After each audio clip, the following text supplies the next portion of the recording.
Oh, Captain, tell me true. Does my sailor sail with you? No, he does not sail with me. He sleeps on the bottom of the sea. What did the deep sea say? Tell me, what did the deep sea say? It moaned and groaned and it splashed and it foamed and it rolled on its weary way. Hello, K-Squid listeners. It's every other Sunday again, and you're listening to Sustainability Now, a bi-weekly K-Squid radio show focused on environment, sustainability, and social justice in the Monterey Bay region, California, and the world. And we are your hosts, Brooke Wright and Ronnie Lipschutz. In the spring, elephant seals turned to love and fighting and feeding and laying around in the sun. We're just past the prime viewing season at Año Nuevo State Park, during which 2-ton male seals fight bloody battles. The females give birth to young conceived the prior year, the adults mate, and the wiener pups look cute, or so I am told. According to the San Francisco Chronicle, UC Santa Cruz scientists go into high gear from mid-January to early February each year, when scores of female seals return to Año Nuevo to give birth following foraging journeys of about 6,000 miles round trip to the middle of the Pacific Ocean. Since the 1960s, hundreds of deep-diving seals have collected data for scientists at UC Santa Cruz, which manages a natural reserve within the park, and universities around the world to research not only seals, but the ocean itself. Today, our guest is Theresa Keates, a UCSC PhD student in ocean sciences, who studies these elephant seals. Her research is centered around deploying oceanographic tags on elephant seals, which offers both a source of valuable oceanographic data from remote regions, as well as a unique platform to investigate these very large marine mammals. So, put on your sea duds and let's go. Theresa Keates, welcome to Sustainability Now. Hi, thanks so much for having me. It's great to hear from you.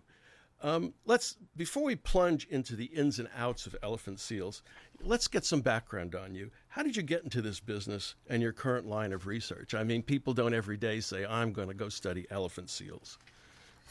Well, going really far back, I'd say, back in elementary school. Wow. I loved animals, as I think most kids do, but my parents got me this book for Christmas that I think was called like 1,000 Facts About the Earth or something like that. And I was really fascinated just learning about geology and animals and all of this. And the very end of the book had something about how humans are affecting the planet. And this was my first exposure to the fact that we are actually damaging this planet that we rely on. And ever since seeing these drawings of smokestacks and of deforestation, it's kind of been my goal to enable us to better understand our planet so we can be better stewards of where we live. And since then, I've done a lot of different things. I did my undergraduate degree in biology. During this time, I was studying harbor seals.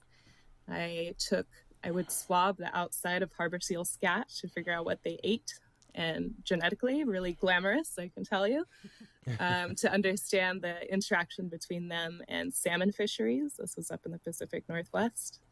I've also worked in the San Francisco Bay marshes doing wetland restoration, and now find myself in Santa Cruz in graduate school studying elephant seals. You know, I can't help but think that when I was, well, even when I was your age, it was only after, Earth Day had only started a few years before. We didn't get books like that. So you're in the Costa lab at UCSC. What does the lab do more generally? So this is the lab led by Dr. Dan Costa at UC Santa Cruz. And it focuses on a number of different marine predators, primarily seals, the elephant seals, but we also have students past and present that have studied other seals and sea lions up and down the West Coast or in the Galapagos, even in Antarctica. And we've done some work with whales and with seabirds as well. But I think the main project that we have going and have had going for decades is the work with the elephant seals at Año Nuevo State Park. And this has been going since Dan Costa's predecessor, Bernie LaBeouf, who started this program in the 1960s. And I'll say that everything I'm about to talk about is not just my work. It is decades of knowledge in the making and a lot of work from many, many different researchers and both undergraduates, graduate students, professors, volunteers. It is really a massive group effort. And of course, our most important collaborators are the seals themselves. I guess it takes a village. Do you have any idea why Barney started this research? Was it some interest that he had, or was it just because he knew there were elephant seals up at Año Nuevo? I'm just curious about, what instigates this kind of long history of research on particular species. I can't speak completely for him, but when he did start, this was after the elephant seals kind of started making a comeback.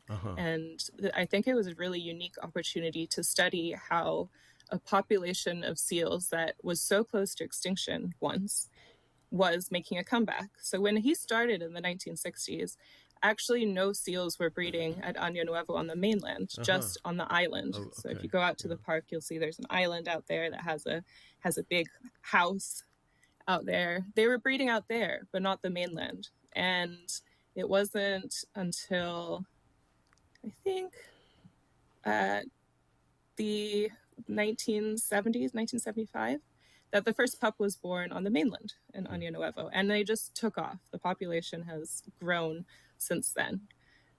So being able to study this recovery of a population has been a really unique insight into how these things can occur. So we had Jim Estes on the show last year to talk about sea otters and the dining habits of orcas off the Alaska coast. And our very own Emily Dunham, who was our engineer, talked about kelp and sea urchins. There's a lot of marine research going on at UCSC. Do you have any idea how broad it is? You mentioned a little bit about it, but it's sort of interesting to me how much there is. The Monterey Bay area is such a hotspot for marine research. We're really lucky to be here, whether it's studying the deep sea, because we have this massive canyon in the middle of the Monterey Bay, to our local elephant seals that people from all over the world come to see. Brooke, do you want to ask something? Oh, just hello and thank you for being here. Hello. So of all those things, what motivated you to choose elephant seals in the end? So I think more than the elephant seals specifically, I was really interested in how we could learn about how the physical ocean affects biology. And we know the ocean is changing. It's changing really quickly. It's warming up, it's acidifying, and the effect that this is going to have on ecosystems is often really hard to say.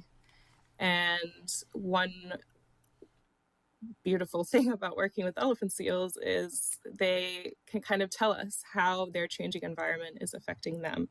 So because we have data going back decades, we are able to notice when things change because we have kind of this baseline information.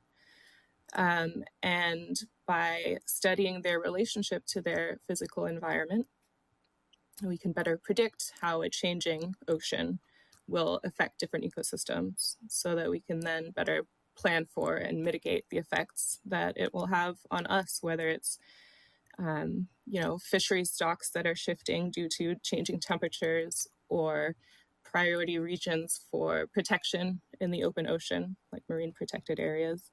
So really, it's the elephant seals that are teaching us about their environment. At least that is the focus of my research. That was actually the next question. Oh, great. Tell us more about the focus more of detail. Your research. Okay. Yeah, let's hear about that.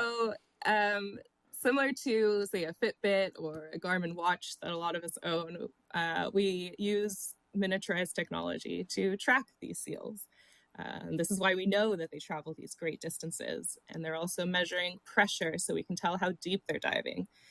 And the specific tracking devices I use, and a lot of other researchers do in different oceans, also collect data on ocean temperature and on salinity. And some that I use also measure chlorophyll fluorescence. So this is it tells us how green the water is, essentially due to algae. So it's phytoplankton. It's the base of the food web, and we can actually measure this using light on a little device on a seal. So as these seals are diving, they're collecting this really valuable oceanographic data. And in addition, of course, they're not randomly swimming through the ocean. They are looking for food.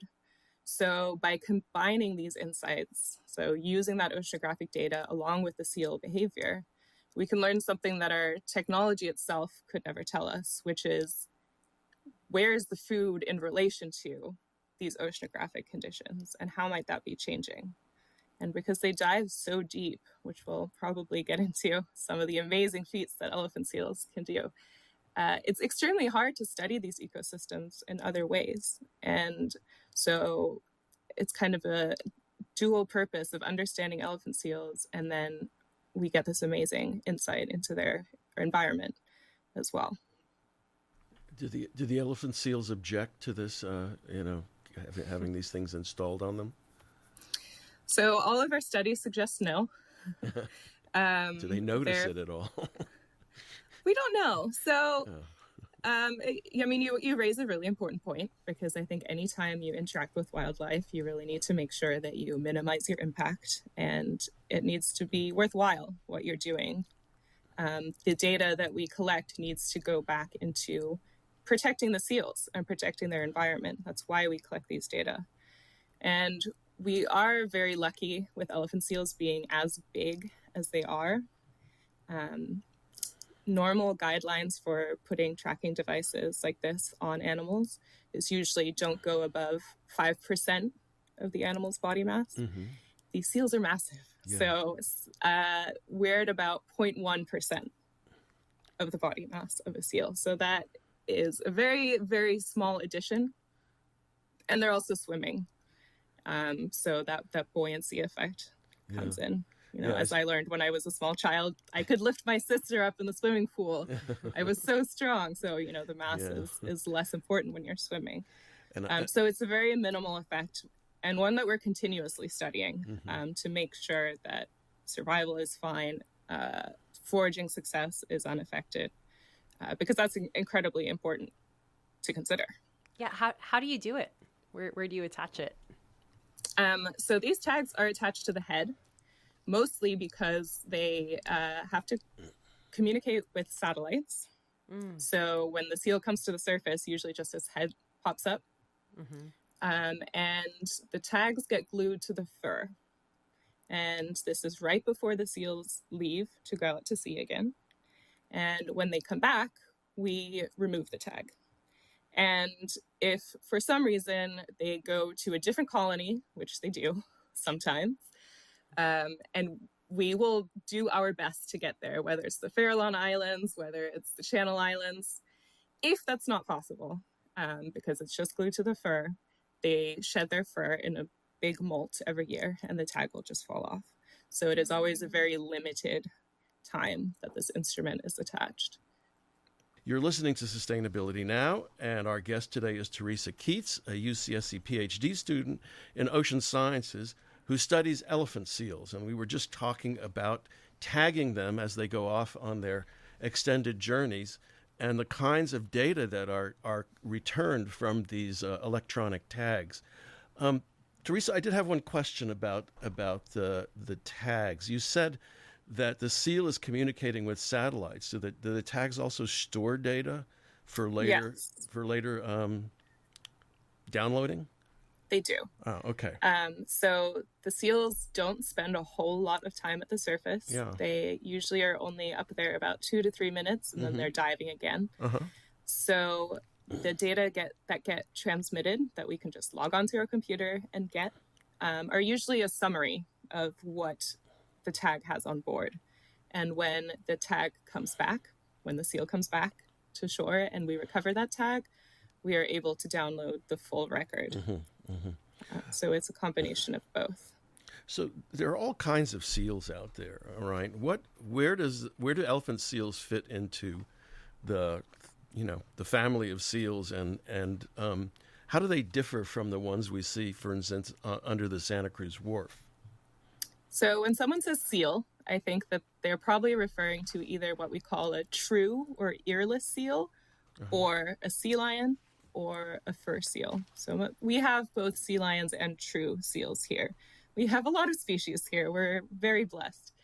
And the main way to tell the difference between those two is whether or not they have these external ear flaps. They all have ears, but sea lions will have this little bit of flesh poking out from their heads. So that's what we're seeing under the Santa Cruz Wharf, for example. Those sea lions also have really large and strong front flippers, so they're able to kind of move on all fours. Those elephant seals do not have the ear flaps, and they also just kind of have to do this, we call it galumphing, kind of like this S-wave to move forward, or scoot. Harbor seals, for example, are also these true seals, earless seals. And we get these in the Monterey Bay area a lot as well. And they also kind of just do like the scooching on their front flippers. Okay. So where do elephant seals fit into marine ecology and food webs? So they are pretty high on the food web as predators. They primarily eat fish and some squid. For adult female seals, at least, this is out in the open ocean in the North Pacific and very deep. So really, for such a big animal, they're going after pretty little prey. Most of what they eat are lanternfish. They're myctophids, which are probably about the size of your index finger, a little bit longer. So they just have to eat a lot of them. And they are also prey themselves.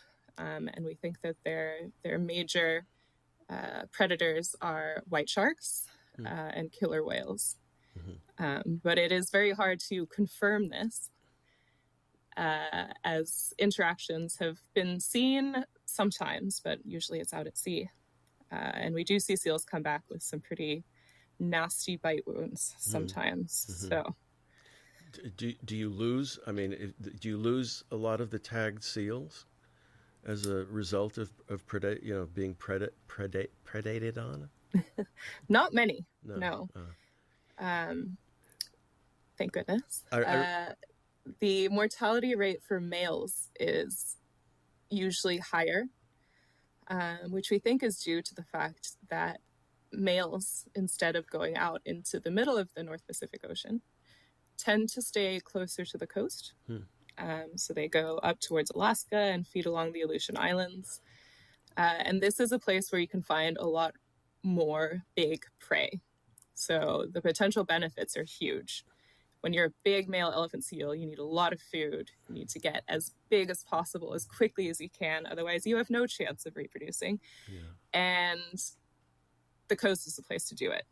Downside is the coast is where most of the predators hang out as well.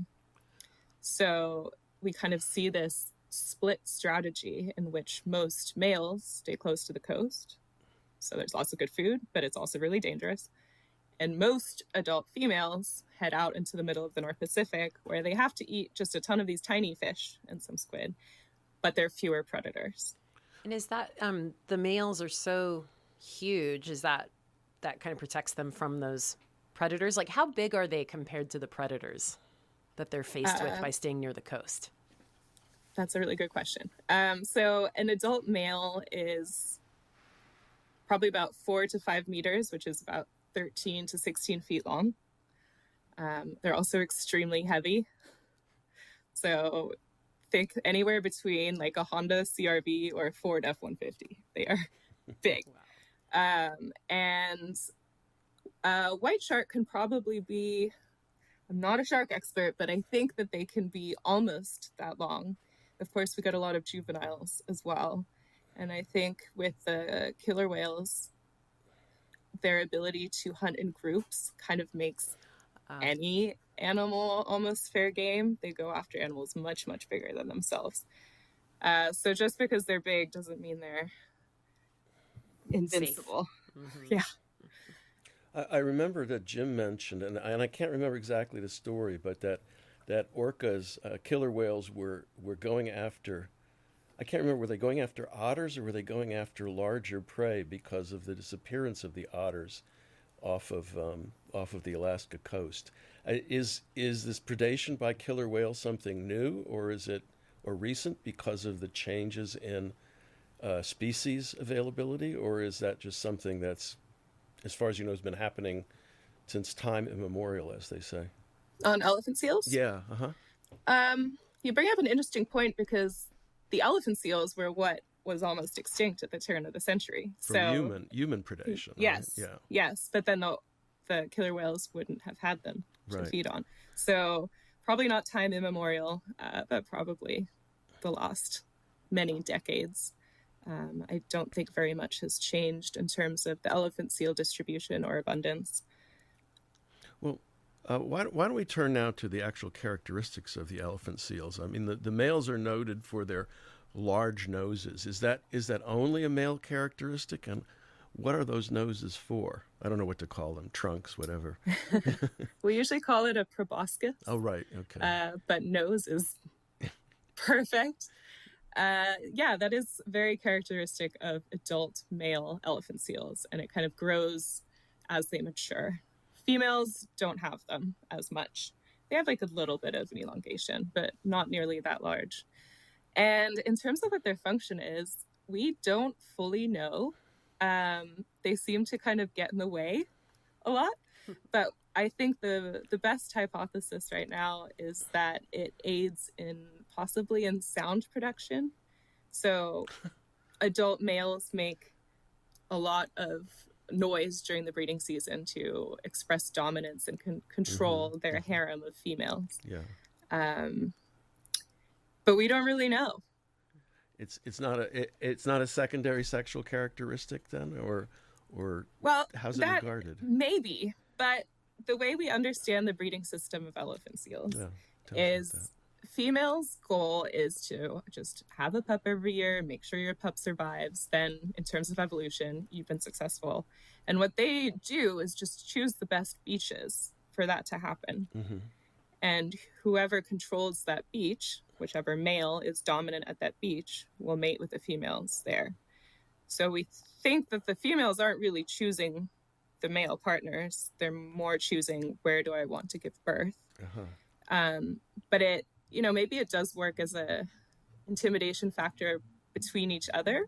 But it's a really good question, and one that we don't really know the answer to. For being such a well-studied species, there's still a lot of open questions. There was something I read that indicated that the male elephant seals, they spend more time on land. They fast for a long period, and that somehow the nose helps them last, like actually keep their level of moisture in their bodies. That it somehow, helped keep them from getting dehydrated because they weren't going to feed, or, which would be the way that they would get more hydration as well.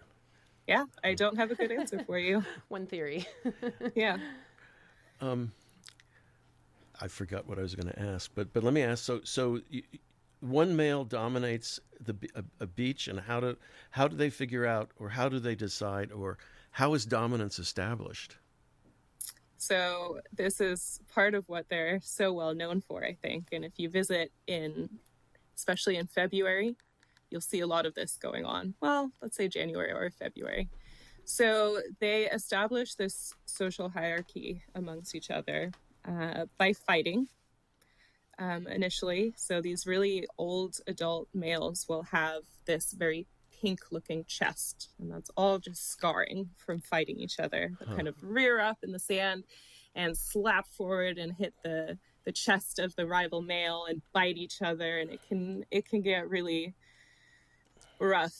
But those fights actually don't happen as much as you might think, because, and this is work from a researcher at UC Santa Cruz, Carolyn Casey, who was looking at the vocal patterns of elephant seals. So if you're at the beach and you watch them, you'll see one male is sneaking up to females that aren't his.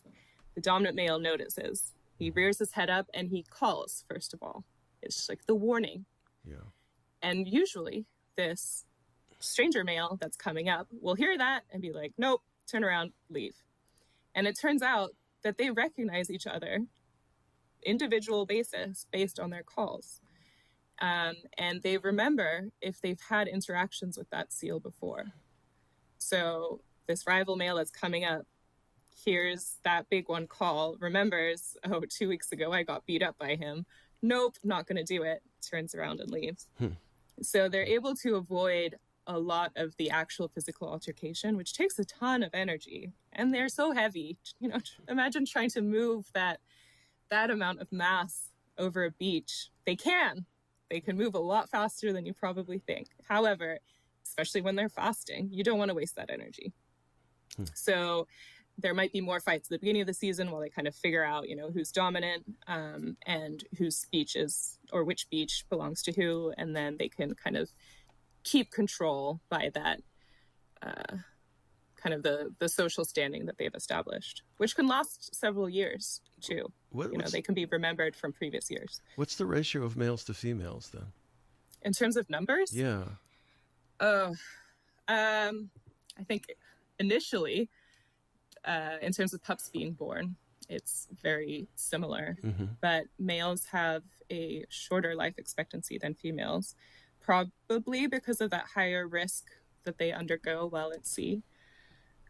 So I'm not sure about the current standing population, but definitely more females than males is what you would see if you go visit during the breeding season. Well, I mean, I was asking because I was wondering, what do the non-dominant males end up doing? Just sort of hanging out?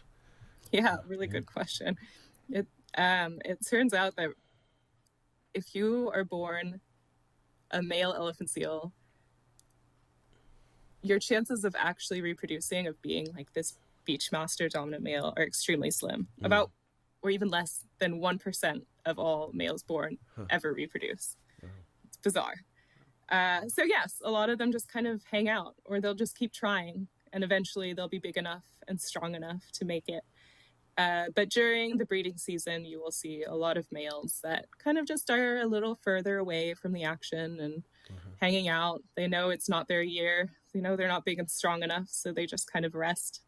And this is why you'll see males at nearby beaches sometimes, like at Waddell Creek. Sometimes some of those subdominant males will just go there because it's not worth the fight. I wonder if their life expectancy is longer because they're not busy fighting all the time. I think it's really smart. If you know you're not going to win, don't keep trying. Right. Wait a couple years until you're bigger. You may see them at the beaches away from Año Nuevo, just hanging out. And those aren't the full-grown males. They look massive, but those are the subdominant ones. I see. You're listening to Sustainability Now. I'm Ronnie Lipschitz in the studio with Brooke Wright, and our guest today is Theresa Keates, a UCSC PhD student who studies elephant seals. And we were just talking about how elephant seals establish dominance. Well, actually, how about a related question, though, is how many years are they actually fertile and breeding like that? Yeah, if they live excellent 23? Question. So they can start having pups around 4 years old, and they'll have a pup every year, unless, they don't find enough food or something. We do have females sometimes not give birth for a variety of reasons. And we don't really know if there is an age where they stop having pups, because we have seen individuals that we know are in their 20s still reproducing. Wow. They may not do it every year, but we have several that come back and are really up in the years, and they're just really experienced mothers. Often the older mothers are the better mothers. It's the young ones that sometimes lose track of their pups and have higher, pup mortality because of that. So they kind of start and just keep going, as far as we know. Are they protective of their pups at sea? I mean, do the pups go off on the migrations if they're females? Not with their mothers. So if you are a elephant seal pup, you're born, you're already about 50 to 100 pounds. You are with your mother You're the only child. You're in a big group of seals. It's noisy. Your job is just to stay with your mom and eat and sleep. And you are going to quadruple in size approximately, drinking this milk that is about 55% fat. Wow. Compared to cow's milk, which is about 3.5% fat. So by the time you're done with, or by the time your mom leaves, you're about 200 to 375 pounds. Big pup. Some of them will actually reach upwards of 400 pounds. These are mostly ones that are really clever and try to steal milk from other females that are not their moms. But what happens is your mom just leaves. She has been fasting for a long time. She's lost about 30 to 40% of her body weight because she's been on the beach, not eating, just feeding her pup. For how long? For about 3 weeks. Wow. It's not that long, and this pup almost, quadruples in size. Wow. And it's really incredible to watch just physiologically. These seals show up and they're big and they're fat and they give birth. And as the weeks go by, they're just shrinking, getting so skinny. Meanwhile, the pup is like a balloon. So they're depositing all this energy into the pup. And then they leave. They have to feed themselves. And the seals left at the beach at the end of the breeding season are all of these weaned pups. No one teaches them. No one teaches them where to go, how to dive, how to forage. It's really incredible. So they just kind of hang out with each other. They splash around in puddles and kind of in the intertidal, learning how to swim. They'll hang out for about 2 months, also fasting. So I think it's pretty rough. Your mom leaves and you just have to fend for yourself. And then they leave on their first trip to sea. And we're still learning a lot about what happens in that first year. What time of year is that they're actually, so they're born kind of, could you give a little of the cycle, Yeah, cycle absolutely. of life for the elephant seals in Año Nuevo? So the pregnant adult females usually come back in late December and through January. Most pups are born January, February. And then the females are leaving again late February. So that has just happened. It's an excellent time to go visit. And the pups will hang around for a little while after. There are some still on the beach now that haven't eaten since late February. Oh, wow. Yeah, so they've also lost a lot of weight, but most of them will be leaving now, and so it is now mid-April. Starting in May, all those adult females that left right after the breeding season to go get food will be coming back. So they have 2 periods on land. One is the breeding season. That is when they give birth to a pup and they mate. And when they come back again in the spring, so May, June, is the molting season. So this is when they lose all of their fur. And where are the males this whole time? I mean, obviously they're here for the breeding. They are here for the breeding season. They have a little bit of an offset schedule in terms of the molt. So they will be arriving a little bit later, and through the summer, actually, we have males at Año Nuevo. So in the upcoming months, it's going to be mostly females that kind of look like they're peeling. They have what we call a catastrophic molt because it just happens so rapidly and they're losing their fur and the upper layer of skin. And it just looks like they're peeling, like you could grab it, like a sunburn peel. That's how it comes off. And when the females leave, are the males still there with the pups, or do they leave too at that time? So at the end of the breeding season, the males tend to stick around a little bit longer just to try and mate if they can with more females, or the subdominant males try to kind of sneak in there. So they tend to stay on land a little bit longer, but then they too will leave because they have been fasting and need to feed themselves. So why do the females migrate so far into the Pacific to feed? So we don't know a whole lot about this depth zone that they're using, the twilight zone. So they're diving really deep. They're diving between 400 to 600 meters, which let me think, is about 1,300 to 2,000 feet. Yeah. Right. And the maximum depth is well over a mile that we've recorded. Wow. And they're diving usually between 20 to 30 minutes, but the maximum dive time we've recorded was an hour and 40 minutes. Wow. Insane. These are athletes. They are built for the ocean. And this whole time they're looking for food at these depths. And this depth zone we know has a lot of food in it, but we actually don't know how much. Scientists are trying to figure that out through a variety of methods. And we also don't really know the distribution very well. So I'm assuming that they have a good reason for traveling so far, because it's not easy. And I think that it's probably just because their food isn't very concentrated. They have to just kind of keep swimming around to find a lot of it. But that's another one of those insights that the seals are giving into their environment. Where are they going and why? But there's no way to know what the food stocks look like out there at that depth? There are some ways. The most common methods for doing this are either acoustically, so like a fish finder, essentially. Research vessels will have like what are called echo sounders. Or you can send a net down there and actually like do a physical net tow to figure out what animals you find down there.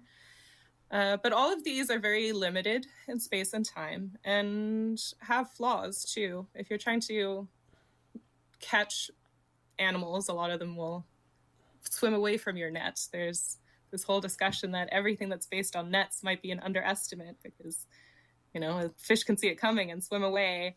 And that using acoustic data is also, it's really powerful. I don't know that much about it. But you can't cover the entire ocean doing that. And it's an environment that is changing quite quickly and is important to a lot of different predators and is very hard to characterize. And the seals are kind of helping us do that. Are there other species that are hunting at that depth? Yeah. So beaked whales, for example, which are very understudied because they're extremely elusive. Several species of sharks, sperm whales. And another reason why this depth zone is so significant as well is a lot of our atmospheric carbon is stored in the deep ocean. And the way that process starts is at the surface of the ocean through photosynthesis. So your phytoplankton are fixing carbon through photosynthesis. And most of this doesn't ever sink into the deep ocean. It gets recycled in the upper ocean. Phytoplankton get eaten by zooplankton, get eaten by other animals that respire and release carbon again. And a small fraction of this makes it to the really deep ocean where there isn't a lot of life and the carbon can just stay there for like 1,000 years. That's how long it takes for the entire ocean to circulate. And this is really important these days because the ocean is storing so much of our excess heat and excess carbon, and having some of it away from the atmosphere is in our best interest. So if we think about the animals in that twilight zone, they tend to do this vertical migration. So they move up and down in the ocean on a daily basis. Often called the largest migration on Earth, just because the number of animals that do this every single day adds up to a lot of distance. So at night, they tend to come close to the surface. This is when most visual predators can't really see them, and most of the good food is near the surface. And then during the day, they move back down into deeper waters to avoid predators that can now see them because it's light. And if you look at the elephant seal diving behavior, it mirrors this exactly. They are diving much more shallowly during the night and much deeper during the day. And the reason that this is important for the carbon cycle actually, is because these organisms will eat things in the shallow ocean and physically bring them to the deep ocean much faster than, say, sinking particles would do. So it's actually this really effective biological carbon pump, moving carbon from the near surface down to much deeper, making it much more likely that that carbon gets stored for a longer period of time. So that's another just kind of really big picture ocean cycling that elephant seals are kind of teaching us about where that might happen. And I think it's really fascinating. By bringing the carbon down, you mean because of, like, how do they end up leaving carbon down there? So they're physically swimming down, and down at depth, they're respiring. So breathing, but not because they're fish, and defecating and just doing their thing down there. We're still figuring out kind of how important that is. But I think it's a really fascinating concept. Yeah. What other marine and environmental conditions are inimical to elephant seals? So, like with some things that put them at risk. Yeah. So elephant seals are quite lucky for being so able to move long distances, which means that if their environment is changing, they can usually make up for it by going somewhere else. This is something, like kelp forest organisms can't really do. So far, they have seemed quite robust to most of the common effects that tend to degrade marine life. This does not mean they're invincible. They and other marine predators often kind of serve as these sentinel species, or these, like a canary in the coal mine. They can let us know that things are different. Maybe they're coming back skinny, or they're traveling to colder waters or further away, or the waters that used to be cold no longer are. So I think the major threat to them would probably be if their food supply shifts, which kind of remains to be seen. But there are definitely other threats as well. For example, plastics in the ocean. Microplastics, as your plastic breaks down but never fully degrades, is making its way into pretty much all parts of the food web. This hasn't really been studied in elephant seals very much, but is definitely a potential. And other pollutants as well. We have some information on mercury, for example, in seals. So mercury is natural. However, there's a lot higher concentrations due to fossil fuel burning, due to mining activities that ends up in the ocean. And that works its way up food webs, so that predators often have quite a heavy load of mercury. This is why they recommend, for example, that when you're pregnant, don't eat seafood of like higher trophic levels, like predatory fish, like swordfish, I think they say. Don't eat that because of this contamination. And the seals definitely have it as well. And we're still kind of figuring out how much that affects them, but that is certainly a stressor. And a lot of it goes straight into their milk and straight into their pups. This is Sustainability Now. I'm Ronnie Lipschitz in the studio with Brooke Wright, and our guest today is Theresa Keates, a UCSC graduate student who studies elephant seals. And Theresa, we're reaching the end of the program, so maybe you can tell us a little bit about... Oh, wait, I have a question. Oh, sorry, Brooke. Go ahead. I wasn't going to finish, but go ahead. Yeah. Okay. I just wanted to ask, we sort of touched on talking about how it went. At one point, they were believed to be extinct. And I was just wondering if you could share just what's happened over the last 100 years with the population of elephant seals. So at the turn of the century, they were thought to be essentially extinct. And that's the last century. Right. Oh, yeah. Yeah. Yes. The other one. The early 1900s. We thought the population was maybe as low as, we now think it was maybe as low as 20. Wow. This is because they were hunted primarily for their blubber as a fuel source. Similar to whales, like that fat is very useful. And the reason they survived is probably because the population has this offset schedule for different age classes and for males versus females.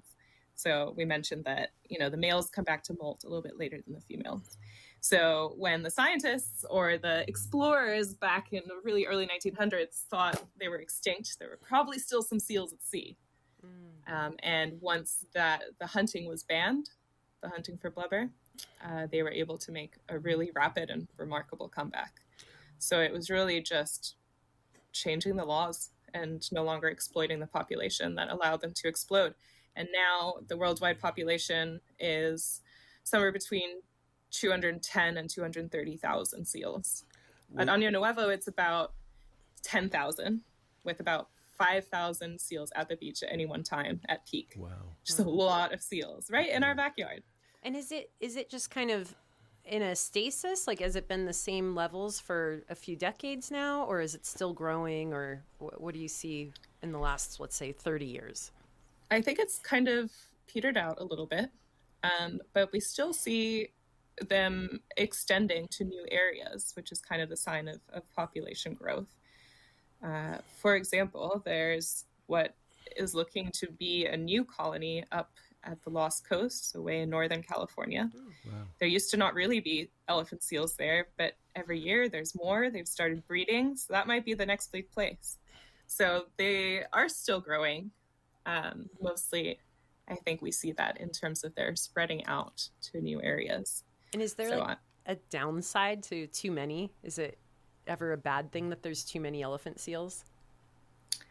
I don't think so. I mean, I don't think we really know what the pre-exploitation population size was. Right. But now I think there's plenty to go around. I wanted to ask about if there were only 20 left. That sounds like a real genetic bottleneck. Do you see that in the populations? And does that matter? So both because there were so few left, and like we mentioned before, only about 1% of the males ever procreate. Mm-hmm. And that means that male's genes is in a lot of offspring. Yeah, the genetic diversity is extremely low, and they seem to be doing fine.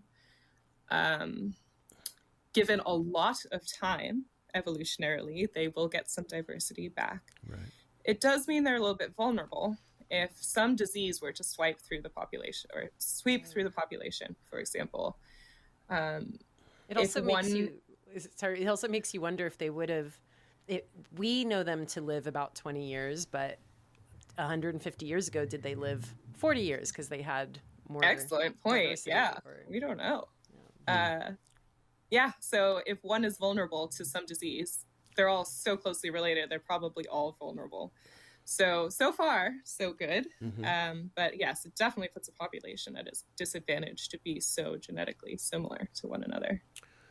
So as we're getting to the end of the show, maybe you can tell us when are the best times to see elephant seals at Año Nuevo, and how should people behave around them? So if you would like to see the drama of adult males vocalizing at each other and sometimes fighting, and see pretty cute elephant seal pups, I think February is your best bet, kind of the peak of the breeding season. And there are guided tours daily at Año Nuevo.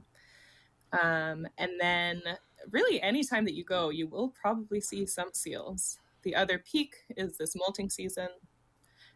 So in May and June, there are a lot of seals around. Mm-hmm.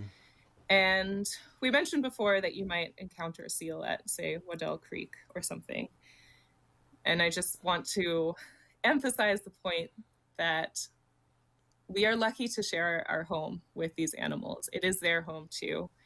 And we need to give them their space. These big males may look like they are napping, nothing could bother them, but they really need this time to rest and recuperate, both for their safety, for your safety. Just keep your distance. Don't let your dogs get up to these or get close to these seals. Don't try to take selfies. It is also against federal law to get within 50 yards of them.